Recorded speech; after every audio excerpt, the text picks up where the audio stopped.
At Christmas, my brother's son said my kid was too dumb for the video game they got. My brother didn't correct him. It just helped clean up. That night, I took the console out of the living room. And at 9:03 a.m., I quietly canceled my brother's and his family's rent. And when they found out then, that Christmas morning, during the gift exchange at our parents' house, he stood behind my daughter as she carefully unwrapped the box from him and his wife. It was a brand new gaming console. I actually thought for a split second that maybe he tried to do something kind. My daughter, Lila, is 10, quiet, modest, and so easily overlooked by louder personalities in the family. She smiled at the box, running her fingers along the picture on the packaging, like she was trying to memorize it. That's when Evan leaned in, his breath close to her ear, and said, "You wouldn't get this game anyway.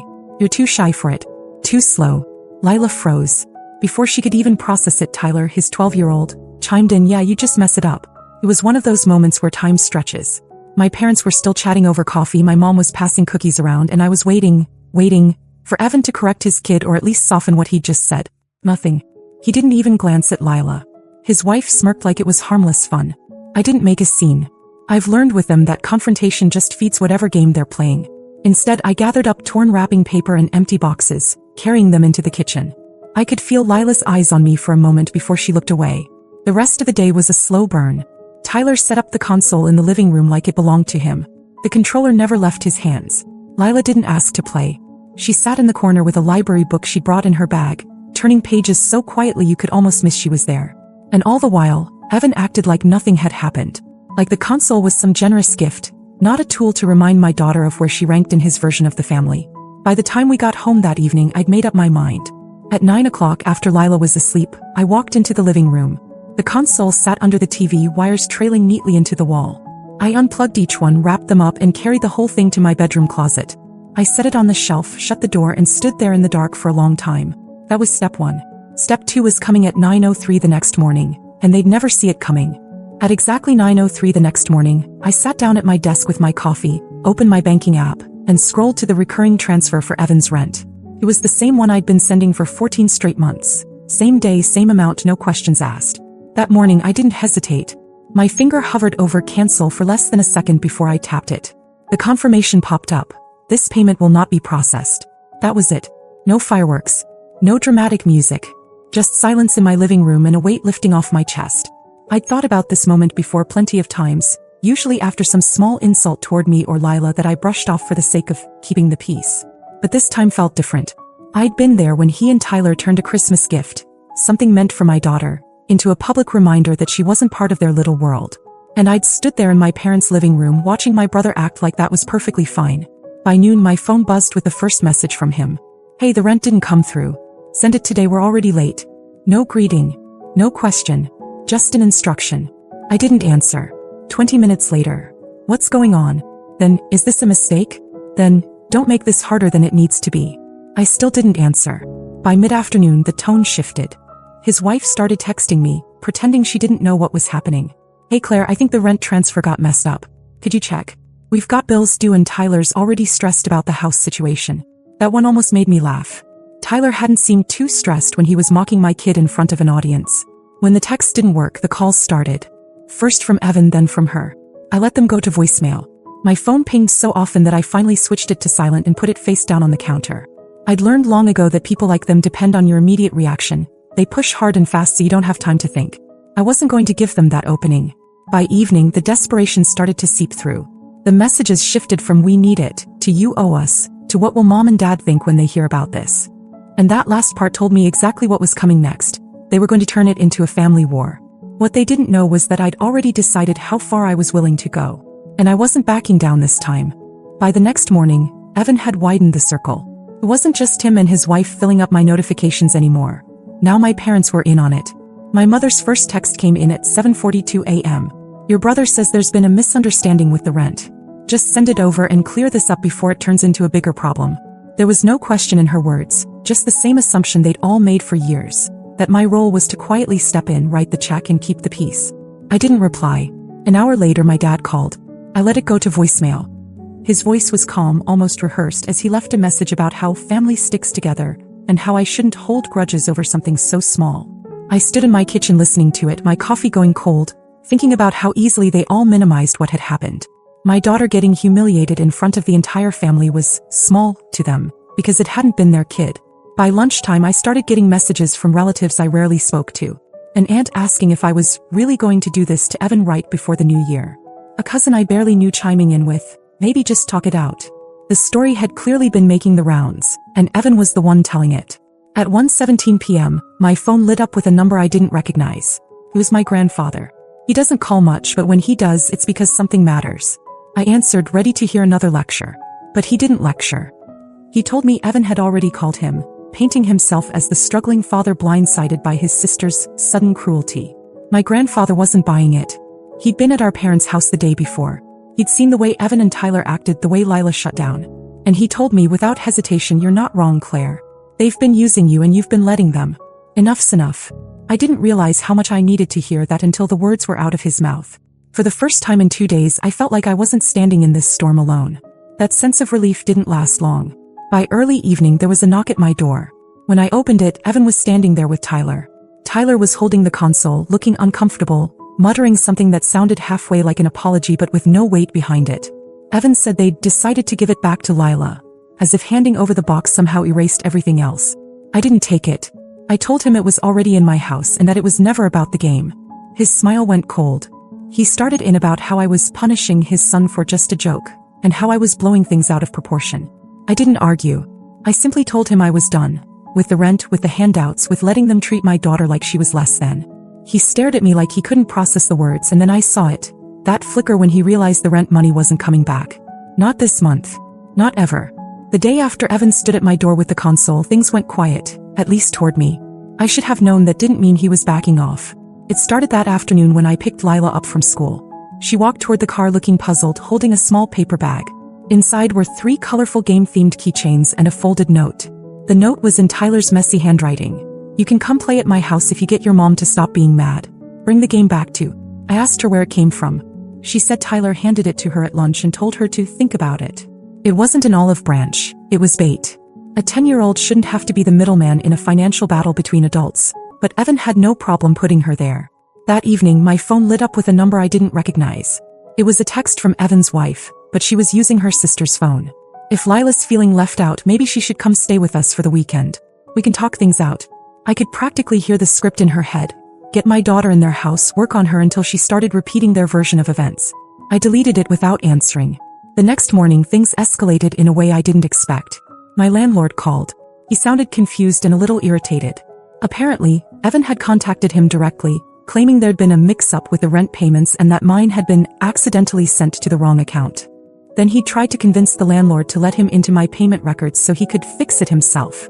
The landlord shut him down immediately and told him if he had any further complaints, he needed to take them up with me, then called to give me the heads up. By that afternoon, extended family started weighing in again, but the tone had shifted. My cousin Ben called to say Evan was telling everyone I had taken Christmas away from the kids by keeping the console. In his version of the story, it had been a joint gift for both Tyler and Lila, and I'd snatched it out of spite. He left out the part where they told my daughter she wasn't smart enough to use it. Then, just as I was bracing for another exhausting night of ignored calls and texts, there was a knock on my door. It was my grandfather. He doesn't show up without a reason, and when I opened the door, I could tell he'd come straight from Evan's house. He stepped inside and set a grocery bag on the counter. Inside were Lila's favorite cookies, a small puzzle set, and 3 books he thought she'd enjoy.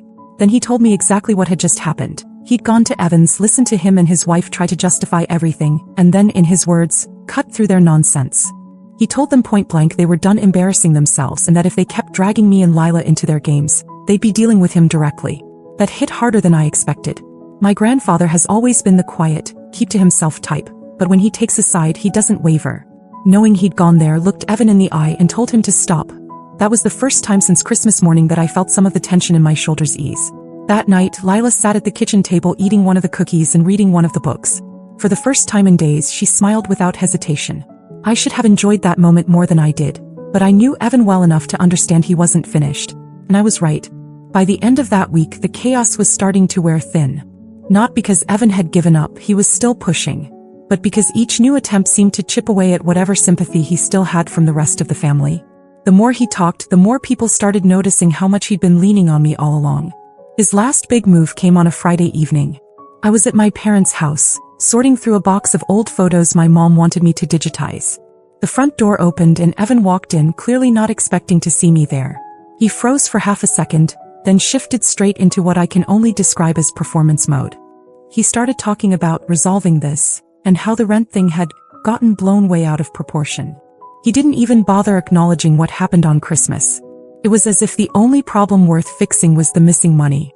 I stayed sitting at the dining table sorting photos, and told him plainly that nothing had been blown out of proportion. I'd made my decision and I wasn't reversing it. That's when he pulled out what he clearly thought would force my hand. A stack of printed screenshots. They were all messages between us from the past year, every single time I'd agreed to cover his rent or bills. He'd even highlighted parts in yellow like it was a legal case. He claimed it was proof I'd committed to supporting him until he got back on his feet, and that I was breaking my word by cutting him off. Before I could respond, my grandfather, who had been sitting quietly in the corner reading the paper, folded it and set it down. His voice was calm but left no room for argument. He told Evan those screenshots didn't prove any kind of obligation. They proved I'd been far more generous than most people would have been. Then he leaned forward and said something that cut the air in the room. Support is a privilege. When you start treating it like a right, you've already lost it. The room went silent. Evan shifted uncomfortably, his eyes flicking to my parents for backup, but they said nothing. My grandfather didn't look away, just waited. After a moment, Evan stuffed the papers back into his folder, muttered that he had things to do, and walked out. That was the turning point. The calls stopped. The group texts from relatives slowed to a trickle, and when they did come, they were more awkward than confrontational. It was like everyone had realized there was no reversing this. That weekend, Lila and I finally set up the console. Not in the living room but in her bedroom. We spent hours figuring out the controls, making mistakes, laughing every time we fell off a digital cliff. She kept looking at me with that small smile she gets when she knows something is truly hers. No one hovering over her shoulder, no one telling her she's too slow or not good enough. Evan never apologized. He never admitted he was wrong. But it didn't matter anymore. He understood now that the free ride was over, and more importantly, Lila understood that I would stand between her and anyone, family or not, who tried to humiliate her. The money I'd been sending him each month stayed in my account. The peace in my house stayed in place. And for the first time in years, I didn't feel like I was carrying someone else's weight. In the weeks after that Friday night at my parents' house, the ripple effects started to show. Evan didn't come around much anymore. At first, my mom covered for him, saying he was too busy or dealing with a lot. But little pieces of the truth started leaking out from other relatives. He and his wife had been scrambling to pay their rent on time. They'd sold their second car. A friend of his told my cousin they'd pawned their TV and gaming setup. Apparently, the same console he'd tried to use to humiliate my daughter ended up sitting in a pawn shop window with a bright orange price tag on it. I didn't celebrate. I didn't send any "I told you so" messages. I just carried on with my life. The silence from their end was enough. One afternoon, my grandfather called. It wasn't about Evan, at least not at first. He just asked how Lila was doing, how work was going, whether I was sleeping better lately. And then he said, almost in passing, that Evan had been over to see him. According to my grandfather, Evan admitted things were tight, but refused to explain why, still trying to save face. My grandfather had just nodded and told him, when you burn bridges, you don't get to complain about the walk. Meanwhile, Lila seemed like a different kid. She started inviting her best friend over every Saturday, and the two of them would disappear into her room for hours to play the console. I'd hear bursts of laughter through the door, the kind that comes from being completely at ease. That sound meant more to me than any apology from Evan ever could. Then came the moment I knew the shift was permanent. My mom decided to host a Sunday dinner. Small, just immediate family. I didn't expect Evan to show up, but he did. Only he was different. No leaning over Lila's shoulder, no casual jabs disguised as jokes, no territorial posturing around me. He kept his distance, spoke only when spoken to, and didn't bring up the rent once. It wasn't an apology, but it was an admission in its own quiet way. The balance had changed, and he knew it. On the drive home that night, the streetlights flashing through the windshield, I realized something important. For years, I'd confused silence with peace. I thought keeping the peace meant letting things slide, absorbing every little cut for the sake of family harmony. But peace isn't the absence of conflict. It's the presence of respect. That Christmas morning had been the breaking point. The rent cancellation, the confrontation, the fallout. It all led to this new reality where my boundaries weren't negotiable. Evan lost the rent money. He lost the automatic safety net. And maybe if he didn't change, he'd lose even more over time. But Lila gained something he couldn't touch. The absolute certainty that her mom would step between her and anyone, even family, if they tried to tear her down. And for me, that was worth more than every check I'd ever written combined. 10 days after that Sunday dinner, I thought the whole situation had finally settled into silence. No calls, no messages, no accidental run-ins. Then on a Wednesday afternoon, my grandfather called again. But this time he sounded almost amused. Apparently, Evan had gone to our parents and announced that he and his wife were moving to a cheaper place to have more control over their finances. My mom repeated it to my grandfather like it was some bold, independent choice, but he'd already heard the real story. They were being evicted. The landlord had given them notice after months of late payments before I even cut them off. My rent help had been the only thing keeping them in that apartment, and without it, the clock finally ran out.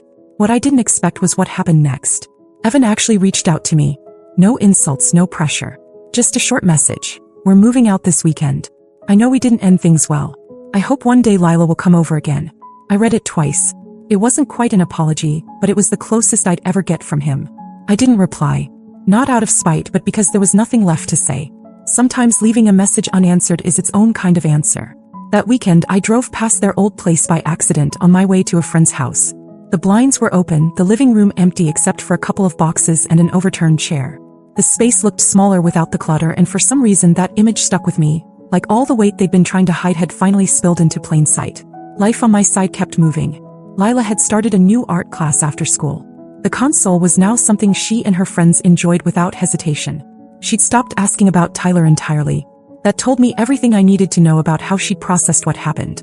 The conclusion came to me one night as I was folding laundry. Help is only meaningful when it's respected.